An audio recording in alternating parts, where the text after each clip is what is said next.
Hello दोस्तों, कैसे हैं आप सब। जैसा कि आप सभी जानते हैं, हम लोग पॉलिटी की जो श्रृंखला लेकर आए हैं उसमें हम लोग एक टॉपिक करते हैं, उसके बाद उससे संबंधित क्वेश्चन कवर करते हैं। ठीक है, तो जो इसके पहले सेशन हम लोगों ने किया था उसमें हम लोगों ने प्रियम्बल से संबंधित जो प्रमुख क्वेश्चन आए हुए थे हमने उसको सॉल्व किया था, उसको देखा था। आज जो हम देखेंगे संघ और उसके राज्य क्षेत्र से संबंधित प्रश्न देखेंगे। लेकिन इसके पहले इसमें थोड़ा सा बच गया था, थोड़ी, जैसे कि कब कौन सी समिति आई, राज्य किस आधार पे बनाया गया या कब किस राज्य का निर्माण हुआ, थोड़ा इसको हम लोग देखेंगे, उसके बाद हम लोग क्वेश्चन पाएंगे। ठीक है, तो चलिए शुरुआत करते हैं इसकी।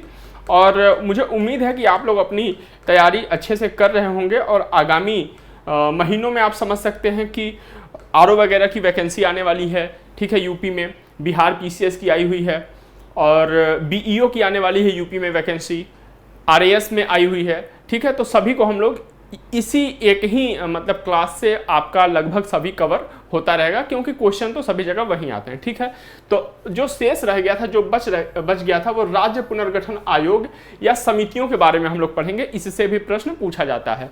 अगर सबसे पहली समिति की बात करें तो सबसे पहली समिति आई थी 1903 में। 1903 में समिति बनाई गई थी, मतलब ब्रिटिश सरकार के समय में सर हर्बर्ट रिजले आयोग, या इसे हम लोग कह सकते हैं कौन सा, रिजले आयोग। क्या, रिजले आयोग कह सकते हैं। ठीक है, मैं कलर चेंज कर ले रहा हूं पेन का। ठीक, चलिए 1903 में आई थी और कौन सी समिति आई थी, रिजले समिति आई थी, रिजले कमीशन आई थी। ठीक, इसने क्या सुझाव दिया था, इसने सुझाव दिया था कि भाषा के आधार पर, लिंग्विस्टिक बेस पे बंगाल को क्या कर दिया जाए, विभाजित कर दिया जाए। किसने सुझाव दिया था बंगाल को विभाजित करने की भाषा के आधार पे, तो हर्बर्ट रिजले ने दिया था, हर्बर्ट रिजले आयोग ने दिया था। 1903 में आई थी। उसके बाद आया था, इसके बाद 1928 में, कब, 1928 में कौन आया था, मोतीलाल नेहरू समिति। कौन, मोतीलाल नेहरू समिति आई थी। और इसने जो बात कही थी कि जनसंख्या के हिसाब से भौगोलिक, आर्थिक, भाषा और उनकी जो कह सकते हैं एक सांस्कृतिक रूपरेखा के आधार पे जनता की इच्छा के अनुसार राज्य का गठन किया जाए। ठीक, राज्य का गठन किया जाए। इसमें कई चीज़ों को शामिल किया गया था, जनसंख्या, भौगोलिक स्थिति, आर्थिक स्थिति, जनता की इच्छा, उनकी भाषा वगैरह, कई चीज़ों को इसमें शामिल किया गया था। अगर हम तीसरा महत्वपूर्ण देखें तो आई थी 1936 में। कब, 1936 में आई थी। ठीक है, और इसे कहते हैं संवैधानिक सुधार समिति। ठीक है, इसने कहा था कि जो सिंध प्रांत का गठन करना है हमें सिंध प्रांत का गठन करना है, इसी समिति ने बताए थे कि वह सांप्रदायिक आधार पे करना है, मतलब धर्म के आधार पे करना है। तो जो सिंध प्रांत का गठन धर्म के आधार पे किया गया था, 1936 में जो संवैधानिक सुधार समिति आई थी उसके अनुशंसाओं के आधार पे किया गया। अब हम लोग आते हैं 1948 में। कब, 1948 में आते हैं। ठीक है, 1948 में आते हैं।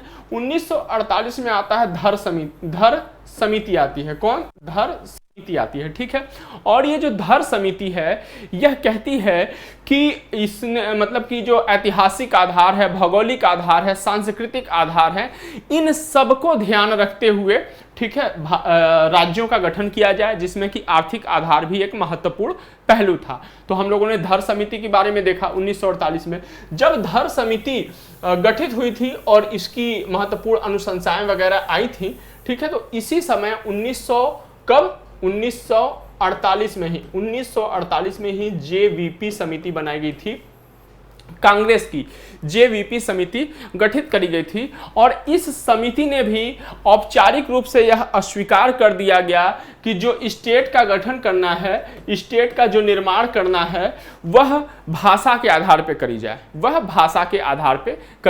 तो देखिए, भाषा के आधार पे धर कमीशन ने भी अस्वीकार किया था और जेवीपी समिति ने भी अस्वीकार किया था। ये दोनों बात हमें याद रखना है। जो आखिरी महत्वपूर्ण, मतलब तीसरी इस संदर्भ में, कि जो 3 पुस्तकों में सामान्यतः मिलती है। ठीक है, यही सामान्यतः 3 पुस्तकों में दिया है। ये ऊपर वाला कह सकते हैं ब्रिटिश भारत के समय का है, और बाकी के जो 3 हैं नीचे वाले, ये है स्वतंत्र भारत के समय के। ठीक है, तो इस संदर्भ में तीसरी, और जो आखिरी है 1900 1953 में आता है फजल अली आयोग। कौन सा आयोग? फजल अली आयोग 1953 में आता है और यह कहता है कि भाषा को मुख्य आधार बनाया जाना चाहिए किसी भी राज्य के गठन के समय। किसी भी राज्य के गठन के समय भाषा को मुख्य आधार बनाया जाना चाहिए। ये कौन कहता है? यह फजल अली आयोग कहता है, ठीक है। लेकिन केवल भाषा ही एक मान्य सिद्धांत उसमें नहीं होना चाहिए, बाकी सारे चीजों को भी उसमें देखना चाहिए। ऐतिहासिक आधार, सांस्कृतिक आधार, ठीक है, आर्थिक आधार, ये सब भी देखने हैं पहलू, लेकिन भाषा जो होगा वो मुख्य क्षेत्र होगा, ठीक है। तो ये राज्य पुनर्गठन आयोग हो गए, समितियां हो गई, इनसे प्रश्न पूछे जाते हैं। जो ऊपर के तीन हैं, इससे जरूरी नहीं है कि प्रश्न पूछे जाएं, लेकिन ये पहला महत्वपूर्ण है क्योंकि बंगाल विभाजन के बारे में इसमें बात करी गई है, इसने सुझाव दिया था। और नीचे के ये 3 महत्वपूर्ण हैं, ठीक है, ये नीचे के 3 महत्वपूर्ण हैं। तो कुल मिलाकर ये 4 जो है ये महत्वपूर्ण हैं, ठीक है। अब हम लोग आगे देखते हैं इसके बाद और क्या है। चलिए, अच्छा, कुछ ऐसे स्टेट हैं जिनका पहले नाम दूसरा था, बाद में उनका नाम बदल दिया गया, ठीक। तो हम इन राज्यों के बारे में देखेंगे और कब वह नाम परिवर्तित किया गया हम यह भी देखेंगे, क्योंकि इससे भी प्रश्न पूछे गए हैं। अगर हम लोग बात करें तो 1950 में जो यूनाइटेड प्रोविंस था उसका नाम बदल के कर दिया गया, क्या कर दिया गया? उत्तर प्रदेश। तो उत्तर प्रदेश का पहले जो नाम था वह संयुक्त प्रांत था या यूनाइटेड प्रोविंस था। 1950 में यह नाम परिवर्तित किया गया, ठीक। फिर आते हैं 1956 में जो पहले मध्य प्रदेश का नाम क्या था? वह था मध्य भारत था, ठीक है। 1956 में के पहले मध्य प्रदेश का नाम मध्य भारत था, लेकिन 1956 में मध्य भारत, मतलब कहने का मतलब ये है कि मध्य भारत का नाम मध्य प्रदेश कर दिया गया, ठीक। चलिए, 1969 में जो मद्रास का नाम था उसको परिवर्तित करके तमिलनाडु कर दिया गया, मद्रास का तमिलनाडु कर दिया गया 1969 में। 1973 में देखिए, 1973 में जो मैसूर है, मैसूर को कर्नाटक किया गया, और जो लक्षद्वीप, मिनिकॉय और अमीन द्वीप, ये सब आइसलैंड थे, ठीक है, आइलैंड थे, इनको क्या कर दिया गया? लक्षद्वीप कर दिया गया, एक साथ इनका नाम मिला दिया गया, लक्षद्वीप कर दिया गया, ठीक है। 1992 में यूनियन टेरिटरी ऑफ दिल्ली, ठीक है, इसे national capital region of Delhi कहा गया, एनसीआर कहा गया, ठीक है। 69th कॉन्स्टिट्यूशन अमेंडमेंट के द्वारा 1992 में यह किया गया था। उसके बाद आता है 1906 में उत्तरांचल का नाम उत्तराखंड कर दिया गया और पौंडीचेरी का नाम कर दिया गया पुदुचेरी कर दिया गया। तो 2006 में पौंडीचेरी का नाम कर दिया गया पुदुचेरी और उत्तरांचल का नाम उत्तराखंड कर दिया गया। 2011 में ओडिशा का नाम ओडिशा कर दिया गया, क्या? ओडिशा कर दिया गया, उड़ीसा का नाम 2011 में, ठीक। चलिए, अच्छा, हम कुछ यूनियन टेरिटरी के बारे में बात करेंगे और उनका कैपिटल कहाँ है हम यह भी देखेंगे, ठीक। चलिए देख लेते हैं। अंडमान और निकोबार द्वीप समूह की बात करें, अंडमान और निकोबार द्वीप समूह की बात करें तो जो इसकी राजधानी है यह कहाँ है? पोर्ट ब्लेयर है, ठीक। अंडमान निकोबार की राजधानी कहाँ पे है? पोर्ट ब्लेयर है। चंडीगढ़ की राजधानी क्या है? चंडीगढ़ है। और आप हमें और यह बताएंगे कमेंट करके कि और किस क्षेत्र की, किस स्टेट की राजधानी क्या है? चंडीगढ़ है। और किस स्टेट की राजधानी? चंडीगढ़ है, ठीक है। दादरा और नागर हवेली, दमन और दीव की जो राजधानी है वह क्या है? दमन है, ठीक है, वह दमन है। 26 जनवरी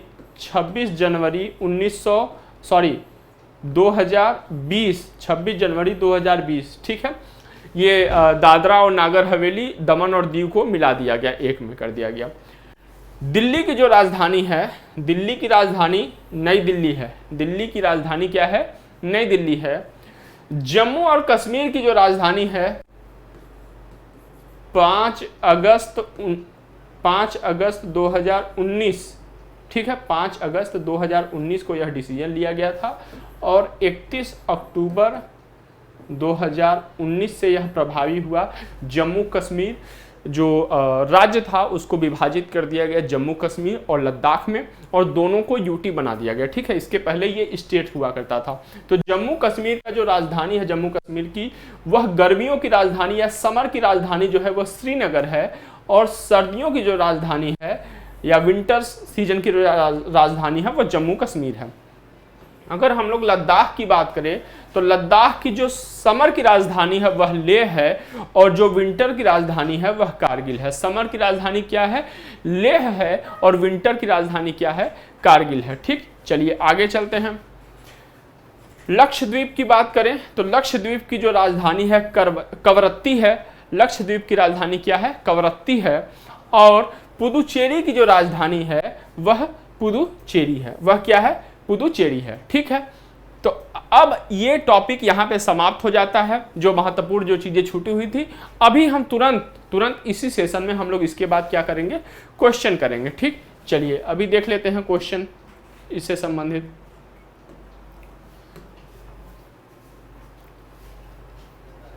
इससे संबंधित क्वेश्चन हम लोग देख लेते हैं। चलिए,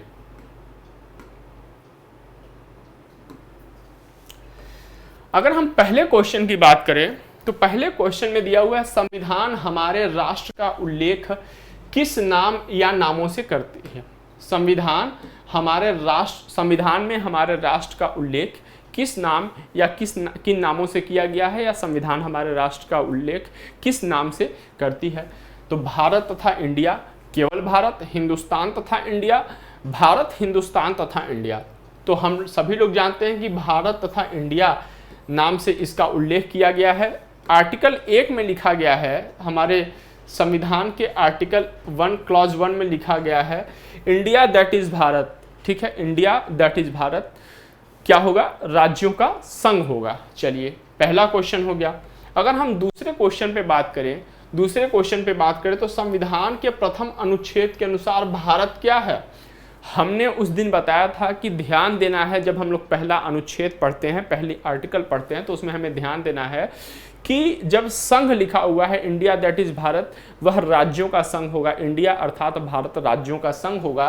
तो संघ शब्द के बगल में ब्रैकेट में यूनियन लिखा होता है, यह हमें ध्यान देना है, यह यूनियन शब्द हमें ध्यान देना है। वही प्रश्न है कि संविधान के प्रथम अनुच्छेद के अनुसार भारत है क्या है? राज्यों का समूह है? नहीं, राज्यों का समूह नहीं है भारत। ठीक है, राज्यों का फेडरेशन भी नहीं है, राज्यों का कन्फेडरेशन भी नहीं है। क्या है? राज्यों का यूनियन है। ठीक है, क्या है? राज्यों का यूनियन है, संघ है, यूनियन है। और यह यूनियन किसी समझौते का परिणाम नहीं है, किसी समझौते का परिणाम नहीं है। इसलिए किसी भी राज्य को, देश के किसी भी हिस्से को यह इससे अलग होने का परिणाम जो है अधिकार नहीं है। इसीलिए कई बार कहा जाता है भारत को कि विनाशी राज्यों का अविनाशी संघ। मतलब जो राज्य हैं उनके क्षेत्र में, नाम में, सीमा में परिवर्तन किया जा सकता है, लेकिन राज्य भारत के क्षेत्र, नाम, सीमा इत्यादि में परिवर्तन नहीं कर सकते। यह हमें ध्यान रखना है। ठीक है, चलिए आगे चलते हैं। अगला प्रश्न है, संविधान के निम्नांकित में से किस प्रावधान के अंतर्गत भारतीय संसद को नया राज्य बनाने का, देखिए आर्टिकल 2 और आर्टिकल 3, ये इनसे प्रश्न बहुतायत पूछे जाते हैं। इस टॉपिक से इनसे प्रश्न बहुतायत पूछे जाते हैं और बहुत ही कंफ्यूजिंग है। आर्टिकल 2 किनके बारे में है मैं यहीं पे बता दूं वापस से। आर्टिकल 2 उन क्षेत्रों के बारे में है जो कि तत्समय भारत की संप्रभुता के अधीन नहीं है, मतलब वो भारत का हिस्सा नहीं है। ठीक है, जबकि आर्टिकल 3 उन क्षेत्रों के बारे में है जिन पर कि तत्समय भारत की संप्रभुता का विस्तार है।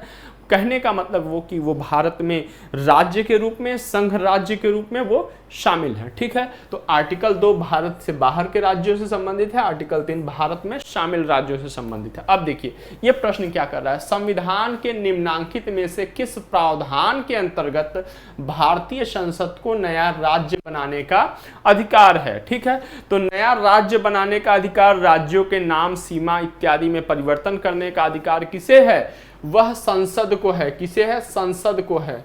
ठीक है। और किस अनुच्छेद के अंतर्गत है, तो आर्टिकल 3 के अंतर्गत है, अनुच्छेद 3 के अंतर्गत है, ठीक है। अनुच्छेद 3 में जब ऐसी परिस्थिति होती है कि किसी राज्य के नाम, सीमा इत्यादि में परिवर्तन करना होता है, तो अनुच्छेद 3 के तहत ऐसा कोई विधेयक वगैरह जो है वह हमारे प्रेसिडेंट महोदय की पूर्व सहमति से रखा जाएगा, पहली बात। और यह रखने के पहले प्रेसिडेंट महोदय जिस राज्य की नाम, सीमा इत्यादि में परिवर्तन होना है या जो राज्य इस परिघटना से प्रभावित होता है, उसके विधानमंडल को विधानमंडल को हमें ध्यान रखना है। यहाँ पे कभी अगर विधानसभा शब्द लिख दे तो कंफ्यूज नहीं करना है, विधानमंडल होना चाहिए, विधानसभा को नहीं भेजता है, ठीक है, विधानमंडल को भेजता है। तो विधानमंडल की एक निश्चित अवधि के भीतर राय जाननी जरूरी है। अगर उस अवधि के भीतर भी वो राय दे देता है या राय वह नहीं भी देता है, फिर भी संसद आप ये कह सकते हैं केंद्र सरकार या संघ सरकार यह परिवर्तन करने में, संसद के द्वारा यह परिवर्तन करने के लिए जो है स्वतंत्र है, ठीक है। यह बात हम लोगों ने देखी है, ठीक। चलिए, लेकिन इसके बाद फिर वापस से कोई संशोधन करना है तो जरूरी नहीं है कि इनके पास वापस से उनकी राय लेने के लिए भेजी जाए, ये हम लोगों ने देख लिया, ठीक। चलिए, अगला प्रश्न है, नए राज्य की गठन की शक्ति निहित है, कहां पे है? अभी हम लोगों ने देखा संसद में। देखिए, एक से अधिक प्रश्न एक ही तरीके के इसलिए भी शामिल किए गए हैं क्योंकि आपको जो प्रश्नों की आवृत्ति है, प्रश्नों की पुनरावृत्ति है परीक्षाओं में पूछे जाने की, आप समझ ले कि कहां से प्रश्न, किस सेक्शन से या किस टाइप के प्रश्न अधिक से अधिक पूछे जा रहे हैं, ठीक है। इसमें आप समझ सकते हैं कि यूपीएससी के भी प्रश्न शामिल है और स्टेट पीसीएस, जिसमें चंडीगढ़ हो गया, छत्तीसगढ़ हो गया, झारखंड हो गया, बिहार हो गया, उत्तर प्रदेश हो गया, राजस्थान हो गया, तमाम राज्यों की जो पीसीएस परीक्षाएं हैं उनके भी प्रश्न इसमें शामिल हैं, ठीक है। तो संसद में है नए राज्यों की गठन की शक्ति, हम लोगों ने अभी देखा कि प्रक्रिया गठन की क्या है, ठीक। चलिए आगे चलते हैं। अगला प्रश्न है, भारत के संविधान के अंतर्गत निम्नलिखित में से किसको राज्यों की सीमाओं को परिवर्तित करने की शक्ति प्राप्त है, ठीक है। संसद को, लोकसभा को, राष्ट्रपति को, सर्वोच्च न्यायालय को, तो किसे प्राप्त है? संसद को प्राप्त है। अच्छा, अभी एक चीज और बता दूं कि जो राज्यों की सीमाओं में परिवर्तन की बात है, राज्यों की सीमाओं में परिवर्तन की बात है, तो हमारे यहाँ दो टाइप के आप ये कह सकते हैं संरचनाएं विद्यमान हैं। एक तो है स्टेट, दूसरा है यूनियन टेरिटरी, यूटी। तो यह सीमाओं में परिवर्तन कैसे हो सकता है? दो राज्यों के सीमा क्षेत्रों में परिवर्तन करके, एक राज्य के सीमा क्षेत्र को कम करके दूसरे राज्य के सीमा क्षेत्र को बढ़ाया जा सकता है, या एक राज्य के सीमा क्षेत्र को बढ़ाने के लिए किसी दूसरे यूटी के सीमा क्षेत्र को कम किया जा सकता है। कहने का मतलब ये है कि किसी भी तरीके से स्वतंत्र है संसद ये कार्य करने के लिए। और यहीं पे मैं आपको बता दूं कि जो आर्टिकल 2 है और आर्टिकल 3 है, इन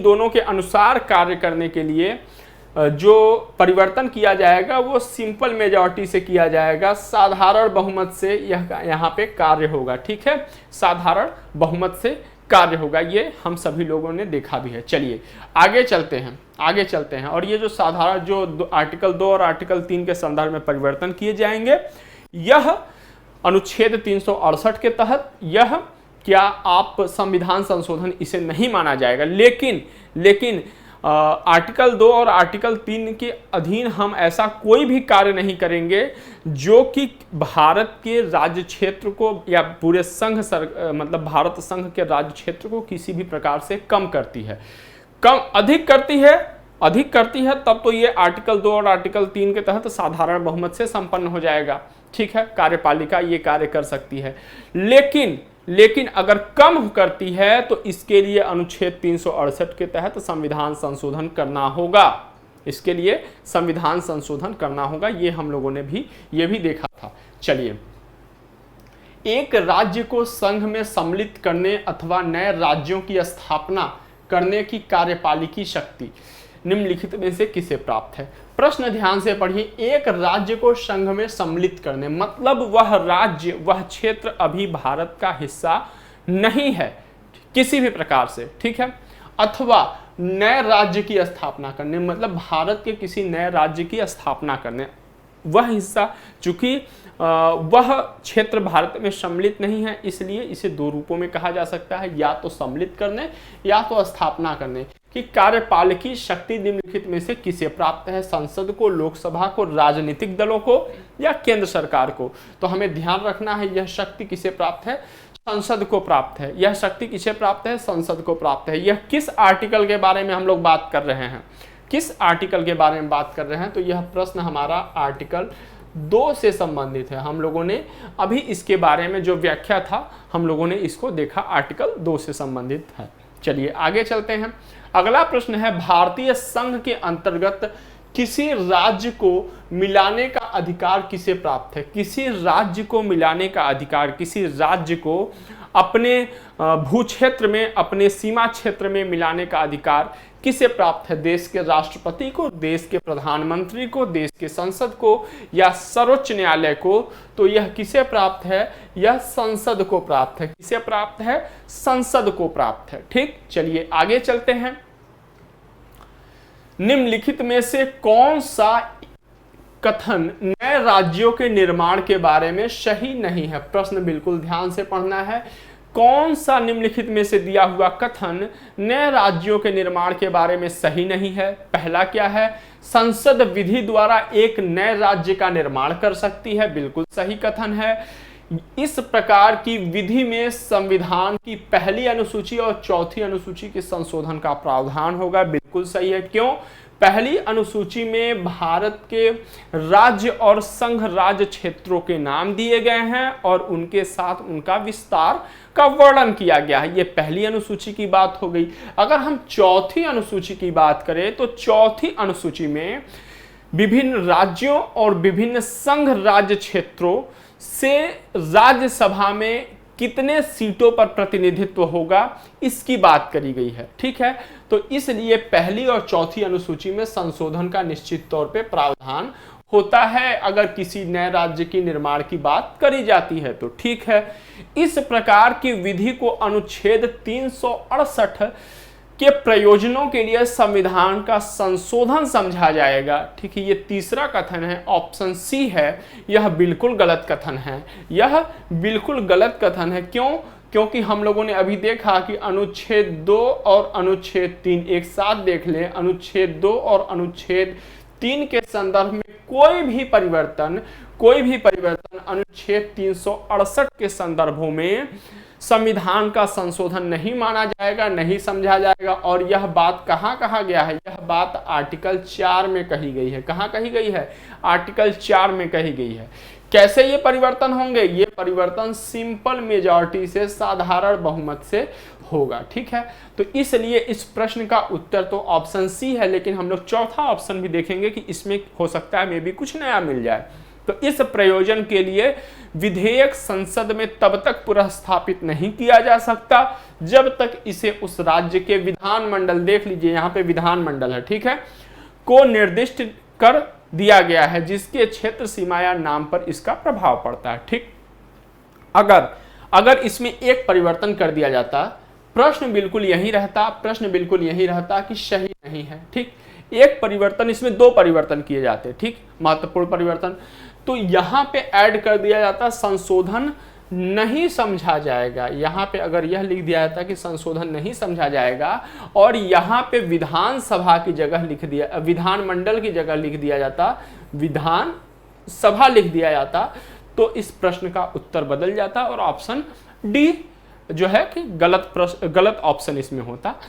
ठीक, चलिए आगे चलते हैं। अगला है, एक नया राज्य बनाने में संवैधानिक संशोधन के लिए कैसा बहुमत चाहिए।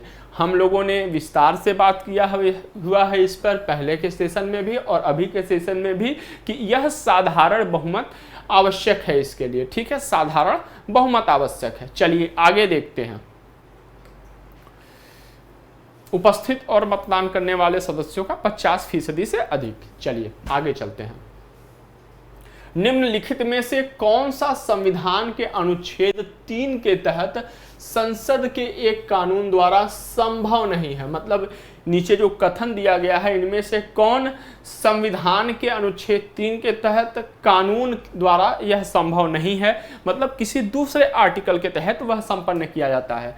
नए राज्यों का गठन, देखिए नए राज्यों का गठन जब कभी आए तो यह समझ लीजिए कि नए राज्यों का गठन 2 या 2 से अधिक राज्यों को मिलाकर या उनके क्षेत्र सीमा नाम में परिवर्तन, क्षेत्र सीमा इत्यादि में परिवर्तन करके, या किसी राज्य किसी यूटी के क्षेत्र सीमा इत्यादि में परिवर्तन करके, मिला के, कम करके, या 2 यूटी को भी मिला के ऐसा किया जा सकता है। गठन मतलब आप समझ लीजिए कि ये क्षेत्र भारत का हिस्सा है, ये क्षेत्र भारत का हिस्सा है। राज्य के क्षेत्रों में परिवर्तन यह भी किया जा सकता है, ठीक है। जैसे इसके अंतर्गत तेलंगाना किया गया, इसके अंतर्गत तेलंगाना बनाया गया। राज्यों की सीमाओं में परिवर्तन यह भी किया जा सकता है अनुच्छेद 3 के तहत, लेकिन नए राज्यों का प्रवेश भारतीय संघ में यह अनुच्छेद 3 के अंतर्गत नहीं किया जा सकता। हम लोगों ने इस पे विस्तार से बात करी है कि नए राज्यों का प्रवेश अनुच्छेद 2 के अंतर्गत संपन्न होता है, ठीक। चलिए आगे चलते हैं। अगला है निम्न कथनों पर, यह यूपीएससी का प्रश्न है। निम्न कथनों पर विचार कीजिए और दिए गए कूट की सहायता से बताइए कि इनमें कौन सा सही है, ठीक। चलिए, संविधान में यूनियन ऑफ स्टेट शब्द प्रयुक्त हुआ है क्योंकि भारतीय राज्यों को अलग होने का अधिकार नहीं है। बिल्कुल यूनियन ऑफ स्टेट जो वर्ड का ये कह सकते हैं सेंटेंस या सब्जेक्ट क्या कहते हैं उसको, वर्ड का प्रयोग किया गया, शब्दों का प्रयोग किया गया, ठीक है। यूनियन ऑफ स्टेट, भारत अर्थात इंडिया राज्यों का संघ होगा, ठीक है। यूनियन ऑफ स्टेट शब्द का यूज किया गया। एसके धर आयोग ने राज्यों के पुनर्गठन हेतु भाषा के आधार की अपेक्षा प्रशासनिक सुविधा को वरीयता दी थी। हम लोगों ने देखा था कि एसके धर ने भाषा को नकार दिया था, एसके धर समिति ने भाषा को नकार दिया था और प्रशासनिक सुविधा को वरीयता दी थी, यह भी बात सही है। पंडित नेहरू, सरदार पटेल और पट्टाभी सीतारमैया, कौन सी, जेवीपी जवाहरलाल नेहरू, जे से जवाहरलाल नेहरू, वी से वल्लभ भाई पटेल और पी से पट्टाभी सीतारमैया, ठीक है, की अध्यक्षता में कांग्रेस कमेटी राज्यों के पुनर्गठन में भाषाई आधार के पक्ष में नहीं थी। ये हम लोगों ने देखा था कि 1948 में जब धर कमीशन और जेवीपी समिति दोनों ने भाषा के आधार पर राज्यों के निर्माण के, राज्यों के गठन को नकार दिया था, वहीं 1953 में, ठीक है, दिख रहा है, चलिए 1953 में यहाँ लिखता हूँ, 1953 में फजल अली कमीशन आई थी, उसने कहा था कि नहीं, भाषा जो होगा और भी चीज तो देखे जाएंगे लेकिन जो भाषा होगा वह राज्यों के गठन का मुख्य आधार होगा, ठीक। चलिए आगे चलते हैं। तो ये तीनों सही है, तो ऑप्शन डी हमारा सही है, ऑप्शन डी हमारा बिल्कुल सही है। चलिए आगे चलते हैं। अगला प्रश्न है हमारा, भारतीय संघात्मक व्यवस्था के संदर्भ में निम्नलिखित में से कौन सा सही है, कौन सा कथन सही है या कौन से कथन सही हैं। 2 कथन दिए हुए हैं, अब इसमें हमें सही उत्तर का चयन करना है। भारतीय संविधान के अंतर्गत राज्यों को संघ से अलग होने का अधिकार नहीं है। हम लोगों ने इसके पहले भी बात करी थी और अब भी बात कर रहे हैं कि भारतीय संघ को विनाशी राज्यों का अविनाशी संघ कहते हैं, मतलब राज्य संघ को समाप्त नहीं कर सकते, मतलब संघ से अलग नहीं हो सकते, ठीक है। लेकिन संघ इनमें परिवर्तन कर सकता है, कैसे, आर्टिकल 2 और आर्टिकल 3 के तहत, ठीक, इनमें परिवर्तन कर सकता है। तो पहला बिल्कुल सही है। अलग होने की मात्र वकालत करने पर अभिव्यक्ति की स्वतंत्रता की सुरक्षा मिलेगी, ठीक है, बिल्कुल नहीं है। हालांकि अभिव्यक्ति की स्वतंत्रता आर्टिकल 19 का हिस्सा है, किसका, आर्टिकल 19 का हिस्सा है व्यक्ति की स्वतंत्रता, ठीक है। लेकिन इसमें जो प्रतिबंध लगाए गए हैं, देखिए अभिव्यक्ति की स्वतंत्रता का अधिकार भले ही आपका फंडामेंटल राइट है, लेकिन कुछ आधारों पे प्रतिबंध भी लगाए जाते हैं। अभिव्यक्ति की स्वतंत्रता का मतलब यह नहीं है कि आप कभी भी कुछ भी बोलेंगे, ठीक है। राष्ट्र की एकता, अखंडता, सुरक्षा, या वैदेशिक संबंध, इन सब के आधार पे, कई आधार है उसमें, इन सब लोक स्वास्थ्य इत्यादि के आधार पे उस पे आपके व्यक्ति की स्वतंत्रता को सीमित किया गया है और इनका उल्लंघन करने पर दंडनीय अपराध यह होता है। ठीक है, तो अब मैं क्या बताऊं, ठीक है, तो यह आप ऐसा गलती कभी मत करिएगा। ठीक है, अब व्यक्ति की स्वतंत्रता की सुरक्षा आपको नहीं मिलेगी। ठीक, चलिए, देश के खिलाफ नहीं बात करना है, राष्ट्र की एकता और अखंडता के खिलाफ। ठीक है, तो केवल एक इसका सही होगा, मतलब पहला कथन सही है, दूसरा कथन गलत है, अभिव्यक्ति की सुरक्षा नहीं मिलती है। अगर यहाँ पे ये होता तो दोनों कथन सही होते, ऑप्शन सी सही हो जाता, लेकिन यहाँ पे अभिव्यक्ति की सुरक्षा मिलेगी यह कहा गया है, इसलिए केवल पहला कथन सही होगा। निम्नलिखित में से कौन संघ राज्य क्षेत्र नहीं है? हम लोगों ने देखा भी था कि संघ राज्य क्षेत्रों के बारे में बात करी थी, उनकी राजधानियों के बारे में बात करी थी, तो वहां पे आपने देखा था कि इनमें से अंडमान निकोबार द्वीप समूह भी है, दमन और दीव भी है, पुदुचेरी भी है, लेकिन गोवा नहीं है। गोवा नहीं है, ऑप्शन सी इसका सही है। चलिए आगे चलते हैं। अगला जो है दिल्ली क्या है? दिल्ली है, क्वेश्चन बिल्कुल ऐसे ही आया था। दिल्ली है क्या? एक राज्य है, एक केंद्र शासित प्रदेश है, एक स्वायत्त शासित प्रदेश है, या इनमें से कोई नहीं है? तो मैंने आपको पहले बताया कि यह दिल्ली एक केंद्र शासित प्रदेश है। 69वें संविधान संशोधन 1991-92 के द्वारा इसको एनसीआर, इसका नाम राष्ट्रीय राजधानी क्षेत्र दिल्ली कर दिया गया। चलिए, तो दिल्ली एक केंद्र शासित प्रदेश है। चलिए आगे चलते हैं। इसकी राजधानी, दिल्ली की राजधानी कहाँ है? दिल्ली की राजधानी न्यू दिल्ली है। ठीक, न्यू दिल्ली है। अब आप मुझे बताएंगे कि भारत की राजधानी कहाँ है। चलिए, किस संविधान संशोधन द्वारा दिल्ली को राष्ट्रीय राजधानी क्षेत्र का दर्जा दिया गया था? तो 69वें संविधान संशोधन के द्वारा दिया गया था, हम लोगों ने अभी बात किया। देख रहे हैं ऐसे भी प्रश्न आए हुए हैं। निम्नलिखित भारतीय राज्यों का उनके निर्माण के अनुसार कालानुक्रम बनाएं और अंत में दिए गए कूट का प्रयोग करते हुए सही उत्तर का चयन कीजिए। ठीक है, तो ये प्रश्न करने से पहले हम लोग पहले इससे संबंधित थोड़ा टॉपिक और देख लेते हैं यहीं पे। ठीक, अब देखिए, एक तरफ क्या है, एक तरफ राज्य है, दूसरे तरफ है गठन का वर्ष। अगर हम लोग आंध्र प्रदेश की बात करते हैं तो यह 1 अक्टूबर 1953 को बनाया गया था। कई बार डेट पूछ देता है, कई बार डेट नहीं पूछता है, लेकिन डेट उन वर्षों के लिए, उन राज्यों के लिए याद रखना जरूरी है जिन राज्यों का निर्माण एक ही वर्ष में किया गया हो। ऐसे राज्यों के लिए डेट याद रखना जरूरी है, क्योंकि कई बार कालानुक्रम बनाने के लिए दे देगा, तो उस परिस्थिति में आपको डेट ही सहायता करेगा याद करने में। ठीक है, दूसरा राजस्थान है, तो राजस्थान 1956 में 1 नवंबर को, महाराष्ट्र 1960 1 मई को, नागालैंड 1963 1 दिसंबर को, हरियाणा 1966 1 नवंबर को। ठीक, चलिए आगे देखते हैं। हिमाचल प्रदेश 1971 25 जनवरी को, मेघालय 1972 21 जनवरी को, और सिक्किम 1975 16 मई को, अरुणाचल प्रदेश 1987 20 फरवरी को। ठीक है, छत्तीसगढ़ 1 नवंबर 2000 को, उत्तराखंड 9 नवंबर 2000 को, झारखंड 15 नवंबर 2000 को। ठीक, अब यहीं पे आप मुझे बताएंगे, क्या बताएंगे? तेलंगाना का निर्माण कब किया गया था और किस तिथि को करी गई थी? ठीक है, आंध्र प्रदेश से अलग होके। तो उसमें हम लोगों ने देखा था कि सबसे पहले जो आता है वह सिक्किम आता है। कालानुक्रम में अगर लगाएंगे तो दूसरे स्थान पे अरुणाचल प्रदेश आता है, तीसरे स्थान पे छत्तीसगढ़ आता है और चौथे स्थान पे झारखंड आता है। ठीक, ये देख लेते हैं। तो 3 इसमें अंतिम अगर एलिमिनेशन भी करना होगा तो 3 इन दोनों में है, लेकिन हम लोगों ने क्रम देख लिया तो क्रम हमारा ऑप्शन बी सही है। ठीक है, तो इसके आगे आज का सेशन हम लोग यहीं पे समाप्त करते हैं। जो पहले हम लोगों ने प्रस्तावना संबंधित देखा था इसके पहले, और इस बार हम लोगों ने देखा जो संघ और उसका राज्य क्षेत्र है उसके बारे में जो कुछ बची हुई चीज़ें थी उसको पढ़ा, और उसके बाद इस चैप्टर से जितने भी महत्वपूर्ण प्रश्न हैं आए हुए हैं, परीक्षाओं में पूछे गए हैं, उनको हम लोगों ने देखा, सॉल्व किया। ठीक है, तो चलिए फिर मिलते हैं किसी अगले नए टॉपिक के साथ। तब तक के लिए जय हिंद, जय भारत।